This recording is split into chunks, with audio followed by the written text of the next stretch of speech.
तो आज से आपका जो चैप्टर हम चालू करने जा रहे हैं ये आप लोग के लिए काफी बेस्ट होगा। और ये चैप्टर आपके क्लास में लगभग 2-3 महीना तक चलेगा, ठीक है।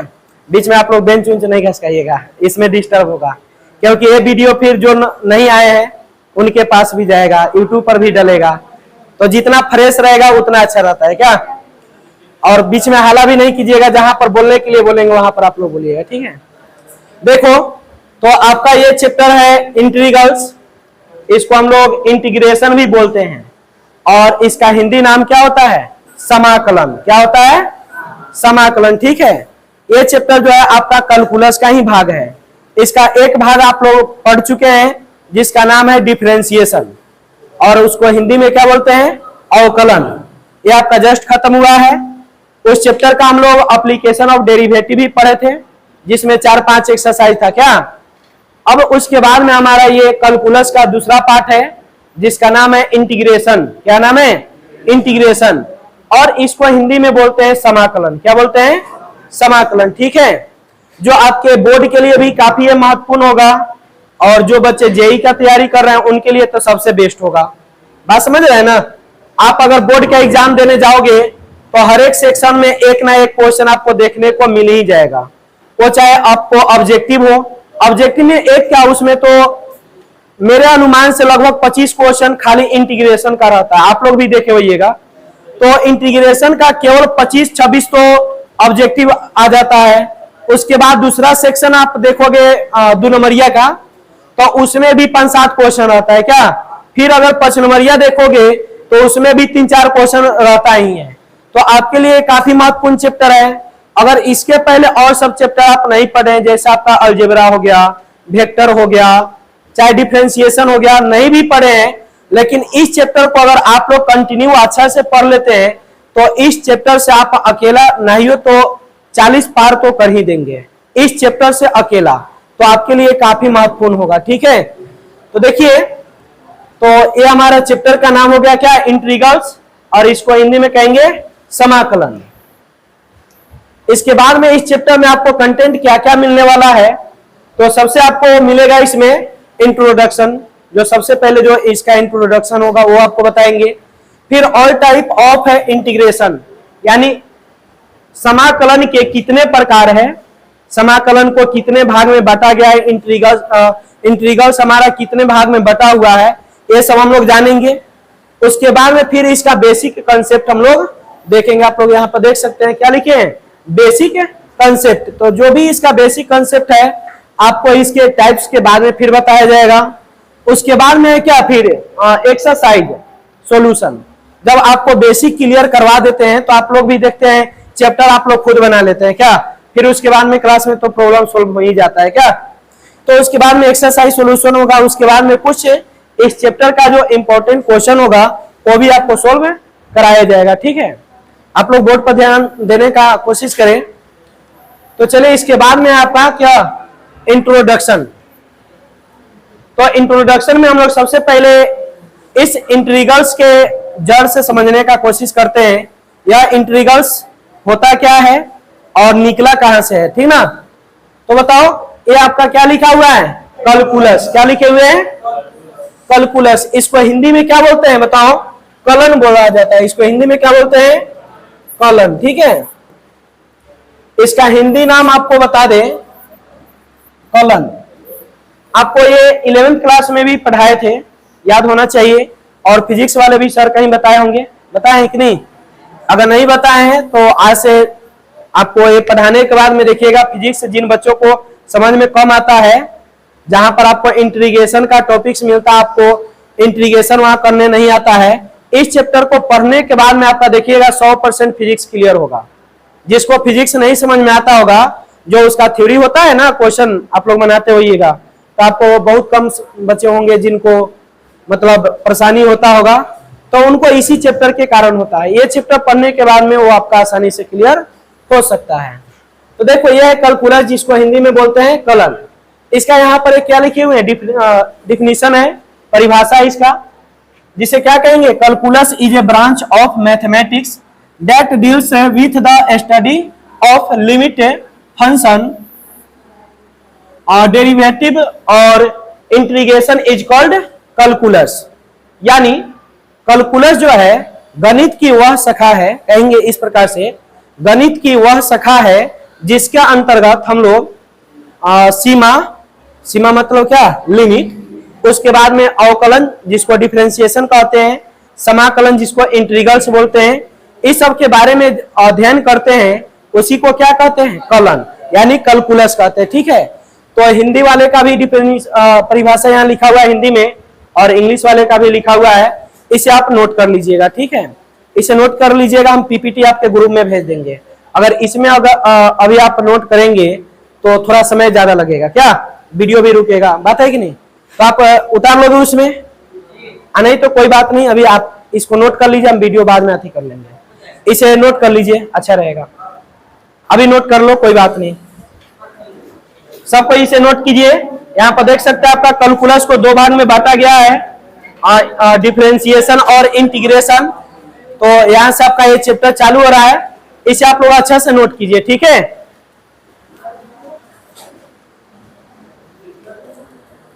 हो गया, बढ़े आगे।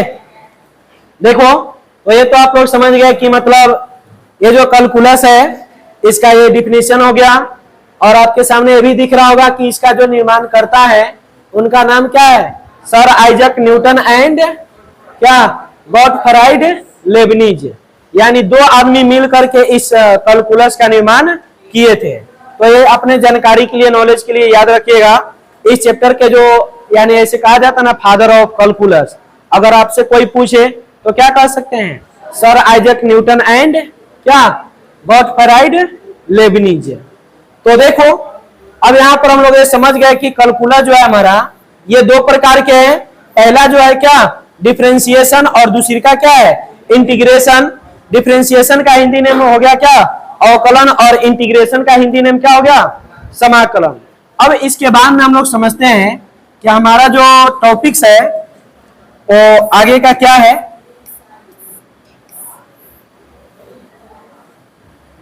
दिख रहा है, देखो, तो ये आपका यहां से इंटीग्रेशन जो है चालू हो रहा है, समझ में आया?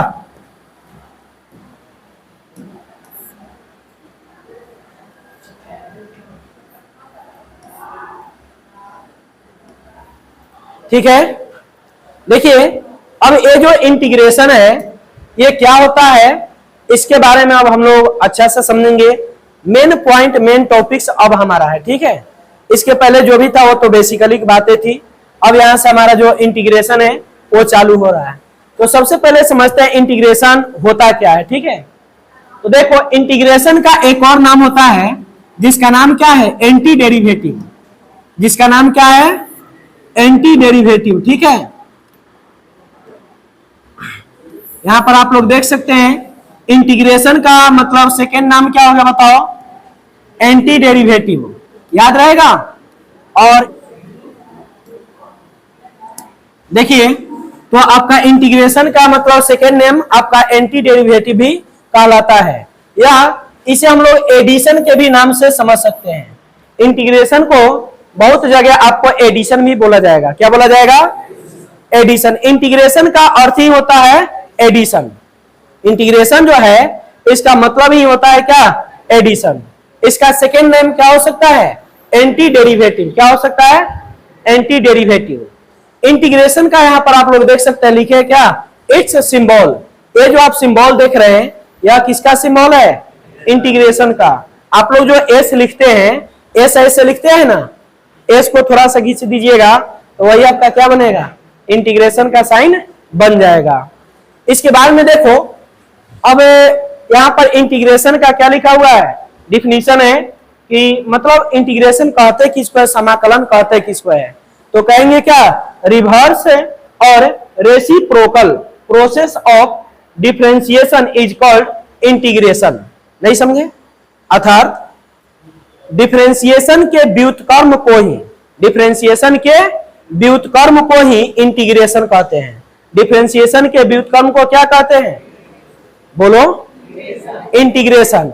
और इंटीग्रेशन के व्युत्क्रम को ही डिफरेंशिएशन कहते हैं। नहीं समझे, यानी अवकलन के उल्टा होता है समाकलन, अवकलन के उल्टा क्या होता है, और समाकलन के उल्टा होता है अवकलन। जैसे आपसे पूछा जाए साइन एक्स का व्युत्क्रम क्या होता है, 1/cosec x, और cosec x का व्युत्क्रम क्या होता है, 1/sin x। ठीक इसी प्रकार से यहां पर इंटीग्रेशन का व्युत्क्रम कौन होता है बताओ, डिफरेंशिएशन, और डिफरेंशिएशन का व्युत्क्रम कौन होता है, इंटीग्रेशन।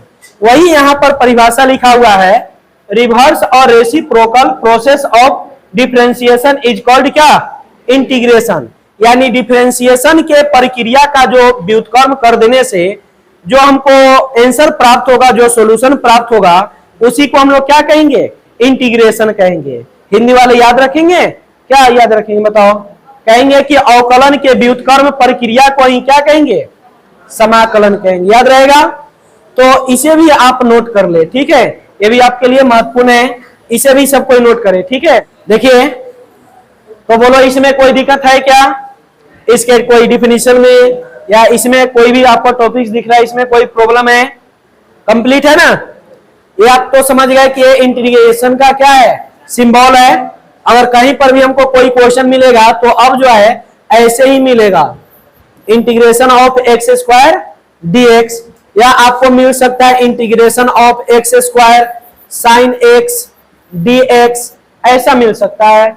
या आपको मान लो कि यहां पर ऐसा है e⁻x dx, तो इस प्रकार का आपको क्वेश्चन मिलेगा। डिफरेंशिएशन आप बनाए थे तो उसमें सिंपल हमको कोई फंक्शन लिखा हुआ मिलता था, जैसे क्या बताओ, एक्स स्क्वायर प्लस 2, और बोलता था कि इसका डिफरेंशिएशन ज्ञात कीजिए, अवकलन ज्ञात करें, यही ना बोलता था। या आपको कोई फंक्शन है ऐसे साइन 2x, और इसको बोलता था डिफरेंशिएट कीजिए, तो इसमें कोई सिंबल क्या आपको दिख रहा है, नहीं ना दिख रहा, लेकिन आपको इसमें ऐसा सिंबल दिखाई देगा, इसको देखने के बाद आपको ये पता चल जाएगा कि ये किसका क्वेश्चन है। समझ में आया ना। तो देखिए इसका आप परिभाषा भी समझ चुके हैं, और ये जो लिखे हुए हैं यह क्या है, ये आपके क्वेश्चन का स्टैंडर्ड फॉर्म है। यानी कोई भी आपको क्वेश्चन जो होगा अब आपका इसी रूप का मिलेगा, जिसे लिखने का स्टाइल क्या है, लेट इंटीग्रेशन, इसको जो है ना आई जो आप दिख रहे हैं यहाँ पर आई आपको दिखाई दे रहा है, इसमें कोई भी क्वेश्चन अगर हम लोग लिखेंगे तब आई इक्वल टू करके लिखेंगे, किसके बराबर, आई बराबर। जैसे हम लोग डिफरेंशिएशन में कोई क्वेश्चन बनाते थे तो क्या लिखते थे, लेट वाई बराबर मानते थे। इसी प्रकार से इसमें अब किसके बराबर माना जाएगा, आई के बराबर। कोई भी क्वेश्चन आपको अगर ऐसे सिंपल दिया रहेगा तो उसको अब सबसे पहले मानना पड़ेगा क्या, लेट आई बराबर ऐसे मान करके फिर आगे का जो प्रक्रिया होगा उसको हम लोग करेंगे, ठीक है। तो अब इसके आगे हम लोग देखते हैं आगे टॉपिक्स क्या है। चलिए तो अब यहां पर हम लोग समझते हैं कि ये इंटीग्रेशन और डिफरेंशिएशन का लोचा क्या है। लोचा मतलब समझ रहे हैं ना, जो अभी इसका परिभाषा आपको बोले हैं, उस परिभाषा के आधार पर ये कह क्या रहा है, यानी इंटीग्रेशन और डिफरेंशिएशन दोनों का नाता व्युत्क्रम का कैसे है, रिलेशन व्युत्क्रम का कैसे है। आप इस क्वेश्चन के माध्यम से इसको अच्छे से समझ सकते हैं। जैसे आपको फॉर्मूला क्या बताया गया बताओ, dx के पावर n बटा dx इक्वल टू क्या होता है, nx to the power n minus क्या, ठीक तो है। अरे डिफरेंशिएशन का dx के पावर n बटा क्या dx equal to nx to the power n minus 1 ना होता है। तो इस प्रकार से अगर देखा जाए तो अच्छा यहाँ पर एरो का साइन उल्टा है ना, अच्छा कोई बात नहीं, आप लोग इसको समझ लो, ये क्या है, ये इंटीग्रेशन है, क्या है, ये आप लोग का इंटीग्रेशन है, और ये आपका क्या है, डिफरेंशिएशन है। अगर आपसे पूछा जाए कि 3x स्क्वायर का, किसका, 3x स्क्वायर का इंटीग्रेशन क्या होगा, तो इसका इंटीग्रेशन आपका एक्स क्यू होगा। इसका इंटीग्रेशन क्या होगा, एक्स क्यू, क्योंकि इसका भी एक फॉर्मूला होता है, आपको मालूम होगा, एक्स के पावर n प्लस 1 बटा में क्या n प्लस 1 होता है ना। आपको याद होगा अगर फिजिक्स में पढ़े होइएगा तो इस प्रकार से अगर इस क्वेश्चन का, इस फंक्शन का अगर हम इंटीग्रेशन निकाले तो क्या होगा बताओ। यहाँ पर देखो 3x² है, 3 तो कांस्टेंट है, ये बाहर रहेगा तो ये क्या हो जाएगा, यहाँ पर 3 इंटू एक्स के पावर फॉर्मूला क्या होता है n+1 और बटा में क्या n+1। तो इस प्रकार से यहाँ पर n का काम कौन कर रहा है 2, n का काम कौन कर रहा है 2, तो 2+1 बटा में फिर 2+1 तो 3 मल्टीप्लाई 2 1 3 यानी x³ बटा क्या होगा 3 से 3 कट गया तो क्या बचा x³। तो इस प्रकार से आप समझ सकते हैं कि 3x² का इंटीग्रेशन क्या होगा x³। 3x² का इंटीग्रेशन क्या होगा x³। अगर x³ का आपसे पूछा जाए डिफरेंशिएशन क्या होगा, x³ का डिफरेंशिएशन क्या होगा, तो x³ का डिफरेंशिएशन यही होगा 3x²। क्या होगा 3x²। बोलो ये समझ में आया कि नहीं, कैसे। तो अगर आपसे अगर कहा जाए कि चलो x³ का डिफरेंशिएशन निकालो तो डिफरेंशिएशन का यही ना फॉर्मूला है, तो इस पर आप अगर बनाओगे यहाँ पर dx के पावर क्या 3 और बटा में dx equal to nx to the power n-1, मतलब ये क्या हो जाएगा 3x²। तो बोलो ये आपका आया कि नहीं आया, ये आ गया ना। तो इसे आप लोग ये समझ सकते हैं कि यह दोनों एक दूसरे का क्या होता है व्युत्क्रम होता है। जैसे मान लीजिए एक और हम छोटा सा क्वेश्चन के अनुसार समझेंगे। देखो जैसे मान लीजिए यहां पर x² है, क्या है x² और हम कहे कि बताओ इस x² का डिफरेंशिएशन क्या होगा, x² का डिफरेंशिएशन क्या होगा। तो आप लोग कहोगे कि सर 2x, यही ना होगा, x² का डिफरेंशिएशन 2x। चलो अब मान लो कि हम आपसे पूछे कि बताओ 2x का इंटीग्रेशन क्या होगा, 2x का इंटीग्रेशन क्या होगा। तो फॉर्मूला अभी बताए हैं x के पावर क्या n+1 बटा में n+1। दो तो कांस्टेंट है, इसके आधार पर 2 बाहर और n का काम कौन करेगा, यहाँ पावर कुछ नहीं तो 1, तो 1+1 बटा में 1+1। तो देखो क्या हो जाएगा 2 इंटू x² और बाई में क्या 2 से 2 कट गया, क्या आया, यानी देखो जहां से चले थे वहीं पर फिर आके खत्म हो रहा है कि नहीं, बोलो। तो इससे आप क्या समझ रहे हैं कि जो हम लोग डिफरेंशिएशन करते हैं उसी डिफरेंशिएशन का फिर रिवर्स हम लोग कर दे, क्या कर दे इंटीग्रेशन, तो हमारा फिर से आंसर आ सकता है, आएगा कि नहीं। एक और क्वेश्चन आप लोग देखो, जैसे मान लो कि x के पावर क्या है 5, x के पावर क्या है 5 और इसका हम आपसे पूछे कि बताओ इसका डिफरेंशिएशन क्या होगा। तो इसका डिफरेंशिएशन आप कहोगे 5x के पावर 4 और इसका इंटीग्रेशन पूछा जाए तो क्या आएगा बताओ। इसका इंटीग्रेशन आपसे कहा जाएगा तो आप कहोगे कि सर इसका इंटीग्रेशन यही आएगा 5 इंटू एक्स के पावर 5 बटा में क्या 5, तो 5 से 5 काट दोगे तो फिर x के पावर क्या आया। तो बोलो आप समझ में आया कि नहीं, कोई दिक्कत, समझ गए कि ये दोनों का रिलेशन इनवर्स का यानी व्युत्क्रम का कैसे होता है, समझ में आ गया ना। अब देखिए अगर मान लीजिए आप कहोगे कि सर ये तो अलजेब्रिक क्वेश्चन के आधार पे है, चलो कुछ हम लोग ट्रिगोनोमेट्रिक के आधार पे समझते हैं। जैसे मान लीजिए यहां पर आपका साइन x है, तो बताओ साइन x का डिफरेंशिएशन क्या होता है cos x। साइन x का डिफरेंशिएशन क्या होता है cos x और cos x का हुआ बड़ी नींद में रात में बारात में, अभी तो बारात तो नहीं चल रहा है क्या, बड़े एकदम निफिकिर होके सोया है।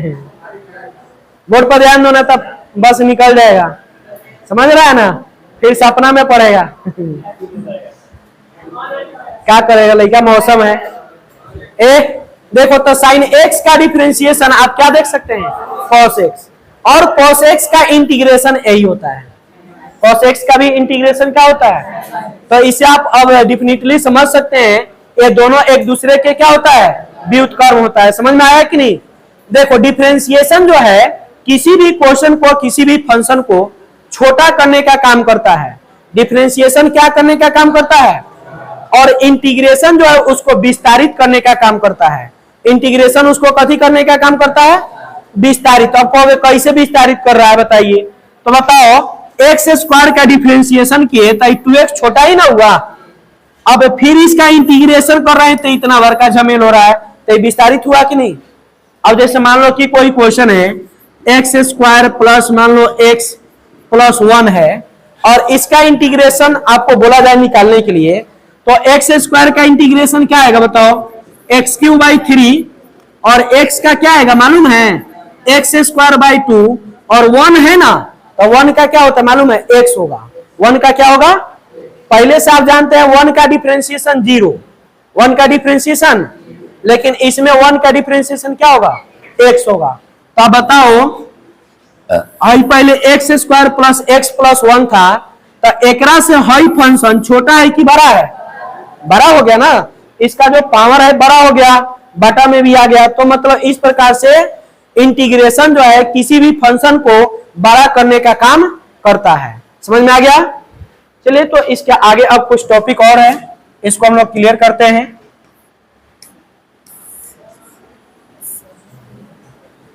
अब देखिए हमारा जो है इंटीग्रेशन, इंटीग्रेशन जो है ये हमारा कितने प्रकार के है इसको समझते हैं। इंटीग्रेशन देखो अगर जनरली देखा जाए तो अधिकांश आपको आदमी बताएगा क्या कि इंटीग्रेशन जो है वह 2 प्रकार के हैं।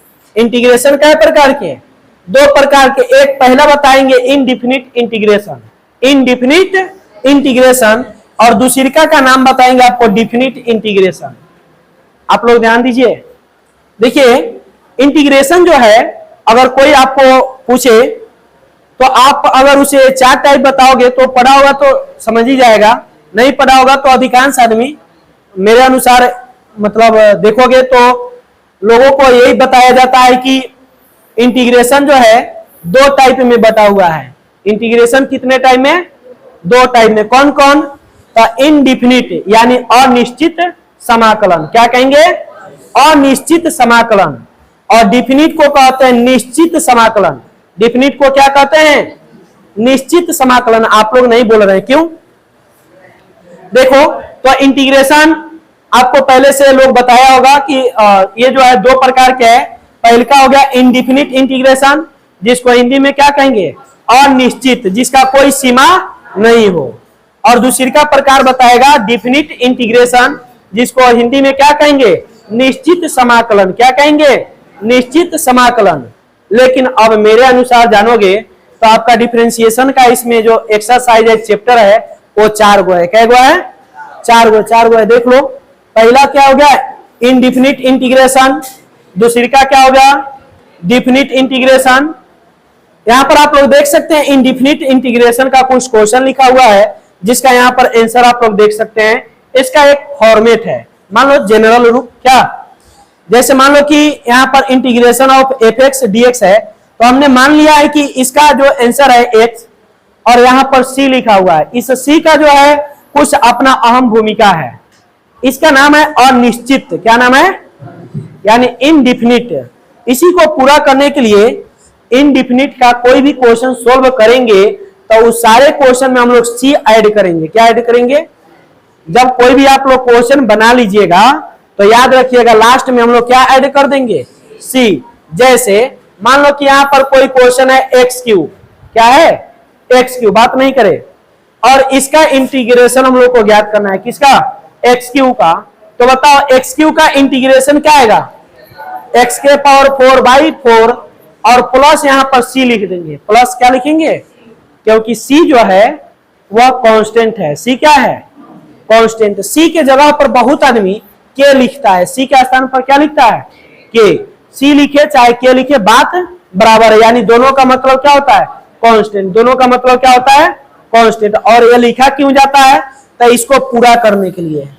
बात समझ रहे हैं ना, क्योंकि आपको मालूम है जब कांस्टेंट का डिफरेंशिएशन करते हैं तो उसका डिफरेंशिएशन क्या आता है, 0 आता है। क्या आता है, तो फिर से अगर आप कहोगे कि ना सर हमको फिर से ही मंगाइए, तो इसका डिफरेंशिएशन कर दो, तो फिर एक और छट के c का 0 हो जाएगा, फिर से आपको याद आएगा, आएगा कि नहीं। तो c अगर कोई भी इंडिफिनिट का क्वेश्चन आएगा तो सारे में कोई कहे चाहे ना कहे आपको अपने मन से c ऐड करना ही पड़ेगा, नहीं करोगे तो गलत होगा। बात समझ रहे हो ना। उसके बाद में यहां पर देख सकते हो दूसरी का टॉपिक है डिफिनिट इंटीग्रेशन। डिफिनिट इंटीग्रेशन का ना बहुत अहम भूमिका है आपके इस पूरे इंटीग्रेशन में।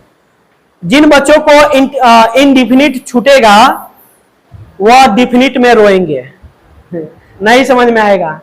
अब कहोगे कैसे? पूरा बेस इसी पर है, पूरा जो जड़ है, पूरा जो भार है इसी पर है, इनडिफिनिट पर ही। जिसको ये कंप्लीट होगा उसको डिफिनिट भी समझ में आएगा। इसके आगे जो आप चैप्टर का नाम देख रहे हैं प्रॉपर्टीज ऑफ डिफिनिट इंटीग्रेशन, ये भी आपको काफी बेस्ट तरीका से समझ में आएगा। और इसके बाद में integration of the sum of limit, ये भी चैप्टर आपको अच्छे से समझ में आएगा। यानी इंटीग्रेशन का जो है इसमें हम लोग इसके आधार पर देखें तो 4 गो एक्सरसाइज है। कितना है? अगर आप उसमें लेसन देखें, जैसे बनते हैं ना 6.1, 2, 3, तो वैसे आपको इसमें क्या आती है डॉक्टर केसी सिन्हा, तो डॉक्टर केसी सिन्हा में उसमें आपको मिलेगा 19.1, 19.2, 3, 4, 5, 6, ये शायद उसमें 12 तक दिया हुआ है। 19.12 तक 12 को एक्सरसाइज। बात समझ रहे हैं? तो आपके मतलब क्या बोलते हैं डॉक्टर केसी सिन्हा से ज्यादा एक्सरसाइज है, एनसीईआरटी में भी कम नहीं है, उसमें भी 12-13 चैप्टर है। लेकिन बात क्या है कि उसमें क्वेश्चन ज्यादा होगा, किसमें? डॉक्टर केसी सिन्हा में, और एनसीईआरटी में बहुत कम। प्रत्येक चैप्टर में वही 5 गो, 7 गो, 10 गो, 12 गो, ज्यादा से ज्यादा 20 गो क्वेश्चन होगा, 22 गो, ऐसे ज्यादा किसी में नहीं है। बात समझ रहे हैं ना? तो देखो इंटीग्रेशन का जो एक्सरसाइज है इसमें हम लोग 4 गो एक्सरसाइज पढ़ेंगे ये चैप्टर के आधार पे, और इसका भी 3, 4, 5 गो एक्सरसाइज निकलेगा। किसका बताओ? इनडिफिनिट का, फिर डिफिनिट का भी निकलेगा, इसका भी निकलेगा, इसका भी निकलेगा। मतलब समझ रहे हैं ना? इस सब के पापा हो गया, करीब 4 गो बेटा हो गया, आई चारों बेटा के फिर तो बेटा होगा ही, तो वो बेटा के बारे में हम लोग बाद में समझेंगे, बाल बच्चा बाद में। पहले इसके बाबा के बारे में, पापा के बारे में समझ ले। क्या बोलो, ये समझ में आया कि नहीं? तो ये चैप्टर आपको अच्छा से समझना है, ठीक है? तो इसको भी आप लोग अच्छा से पहले नोट कर ले। चलो इसे नोट करो, समझ में आ रहा है ना? है? चलो जल्दी नोट करो। हिंदी नाम तो सबको बोल ही दिए क्या? अनिश्चित समाकलन, निश्चित समाकलन, और इसको कहेंगे क्या? निश्चित समाकलन के गुण, और इसको कहेंगे कथी है? Integration of the sum of limit, यानी समाकलन के सीमा के अस्तित्व, ऐसे कुछ कहेंगे। ऐसा बुक में भी एक बार देख लीजिएगा। हो गया? चलो देखो, अच्छा ये आप लोग समझ गए ना कि इंटीग्रेशन का इसमें चैप्टर के आधार पे आपको 4 गो मिलेगा। ये पहला हुआ, ये दूसरा, ये तीसरा और ये चौथा। ये सब के चैप्टर का क्वेश्चन का मतलब फॉर्मेट है, ठीक है? सारे चैप्टर में आपको ऐसा क्वेश्चन। और दूसरी बात, आप डिफिनिट का मतलब समझ रहे हैं? डिफिनिट का मतलब निश्चित, उसका कोई मान बदलता नहीं है, कोई मान बदलता।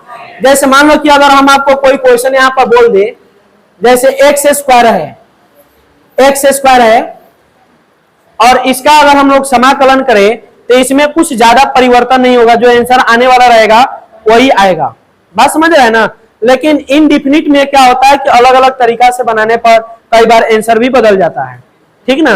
लेकिन इसमें नहीं बदलता है। चलो देखो इसके आगे का अब जो है, अब है क्या? Basic concept. क्या है? Basic concept. अब यहां से आपका ये चैप्टर में क्वेश्चन आपको कैसे मिलेगा, तो क्वेश्चन कैसे मिलेगा वो तो हम लोग बाद में देख ही लेंगे। क्या सबसे पहले हम लोग समझेंगे फार्मूला, और फार्मूला हम आपको रटवाएंगे नहीं, फार्मूला हम आपको समझाएंगे और प्रूफ भी कराएंगे, जिसके मतलब आधार पे आप लोग आसानी से इसको समझ सकते हैं और रटने के तरीका से बच सकते हैं, बशर्ते आप इस प्रोसेस को समझे तब। जैसे यहाँ पर एक फॉर्मेट लिखे हुए बेसिक कंसेप्ट में क्या लिखे हुए हैं? We know that. क्या लिखे हैं? वी नो डेट, यानी हम लोग जानते हैं। क्या हम लोग जानते हैं। क्या जानते हैं बताओ तो? आप लोग जानते रहिएगा डी साइन एक्स, अब बटा में क्या? dx इक्वल टू फॉर्मूला क्या होता है cos x, equal to formula क्या होता है cos x।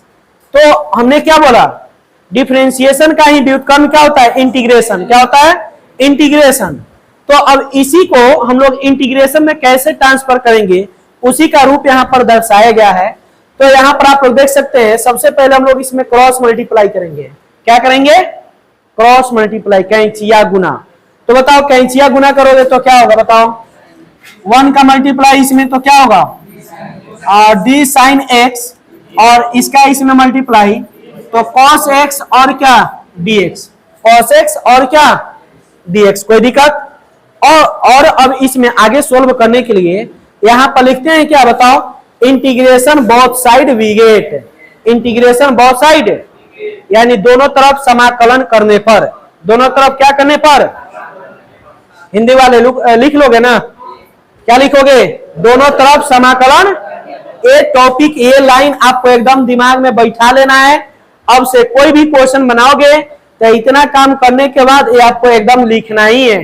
जैसे डिफरेंशिएशन में कोई भी क्वेश्चन बनाने का दौरान लेट y बराबर मानने के बाद क्या लिखते थे, dw/2x, यानी differentiate with respect to x both side we get, यानी दोनों तरफ x के सापेक्ष अवकलन करने पर लिखते थे ना। ठीक वही आदत अब इसमें डालना है। क्या आदत डालना है, integration both side we get. तो हम इसे शॉर्ट में आपको ऐसे ही लिखेंगे, integration both side we get, जैसे उसमें लिखते थे।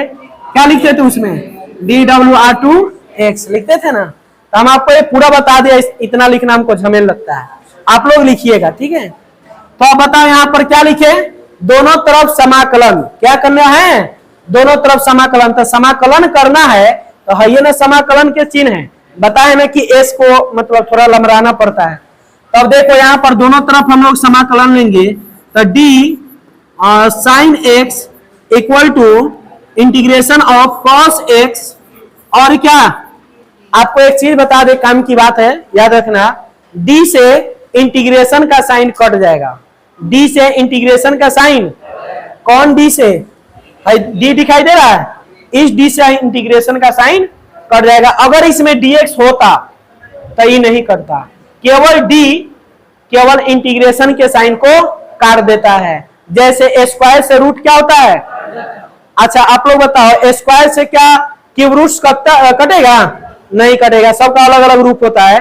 तो इसी प्रकार से याद रखिएगा, d से इंटीग्रेशन कटेगा तो आपका क्या बचेगा, साइन एक्स, ही तो नहीं कटेगा, तो ये आपका ऐसे ही रहेगा, इंटीग्रेशन ऑफ cos x और क्या dx, इसलिए integration of cos x dx equal to क्या sin x।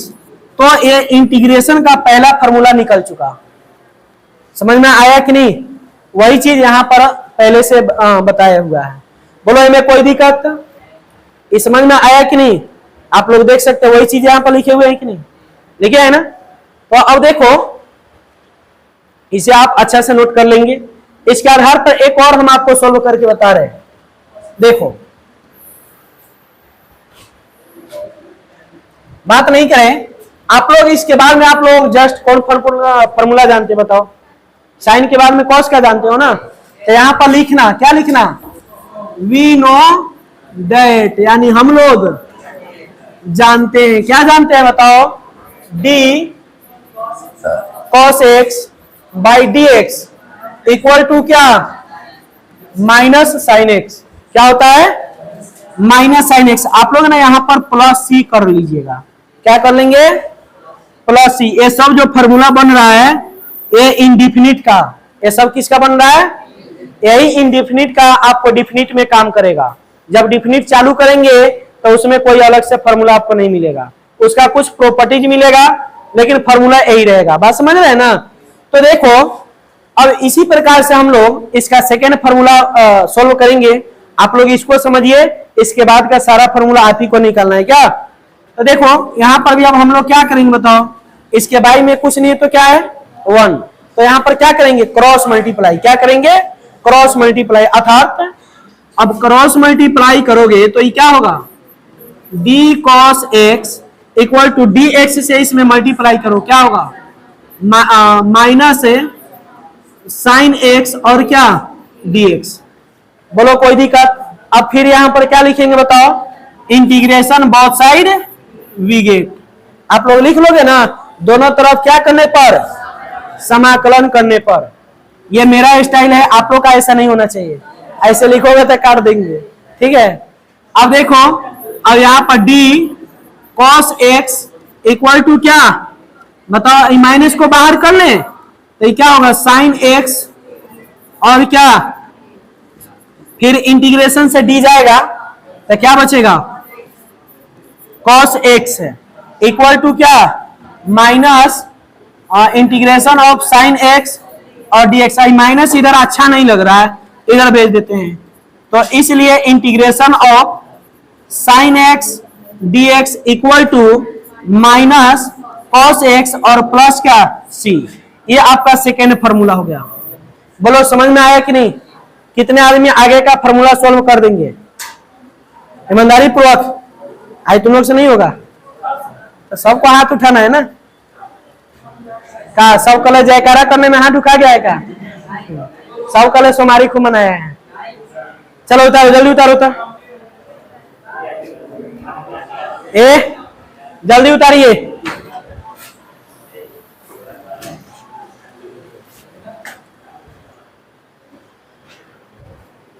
हो गया ना?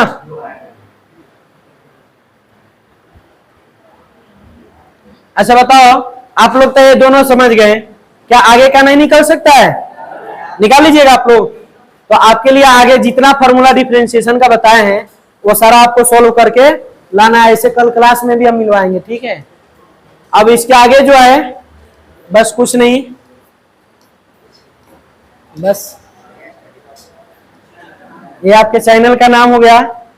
जो नहीं सब्सक्राइब किया होगा कर देना आज। क्या ये सब तो मालूम ही है। ये फेसबुक आईडी है और ये इंस्टा आईडी है। इंस्टा पर भी आप लोग फॉलो कर दीजिएगा। बस इसके बाद में क्लास क्लोज, ठीक है। फिर मिलते हैं आप लोग से नेक्स्ट क्लास में, ठीक है।